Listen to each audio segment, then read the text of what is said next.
Hello everyone, আজকে আমি দেখাবো গাজরের পায়েস কী করে তৈরি করা হয়। প্রথমে আমি গাজরগুলিকে গ্রেট করে নিয়েছি, তারপর কড়াইতে সামান্য ঘি দিয়ে সুজিগুলিকে ভেজে নিয়েছি।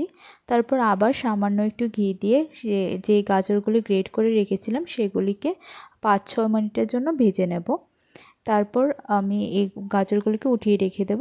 আর এখন আমি একটু দুধের মধ্যে সামান্য গুঁড়ো দুধ দিয়ে দিয়েছি, সেটা অপশনাল, এটা টেস্টের জন্য আপনারা দিতে পারেন।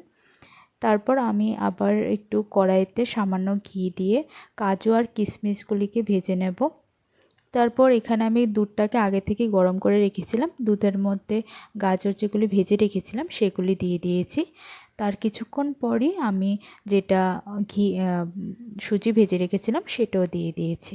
তারপর এখানে আমরা বাতাসি ইউজ করছি মিষ্টির জন্য, আপনারা এখানে চিনি বা গুঁড়ো ইউজ করতে পারেন। আমরা এখানে বাতাসা দিয়ে পুরো রেসিপিটা করেছি মিষ্টির জন্য। তারপর যে দুধটার মধ্যে আমরা গুঁড়ো দুধ মিশিয়েছিলাম সেই দুধটাকেও দিয়ে দেবো এখানে। দেওয়ার পর ভালো করে নাড়িয়ে নিতে হবে এবং তারপর কিছুক্ষণ নাড়িয়ে নেওয়ার পর যে সবগুলি মিক্সড হয়ে যাওয়ার পর তারপর কাজু আর কিশমিশ যেগুলি ভেজে রেখেছিলাম সেটাও দিয়ে দিয়েছি। আর নামানোর আগে আমি এখানে কিছুটা এলাচ একটু ভেঙে গুঁড়ো করে নিয়েছিলাম, সেটাই দিয়ে দিয়েছি। ব্যাস আমাদের গাজরের পায়েস রেডি। এটা খুবই ভালো হয় খেতে।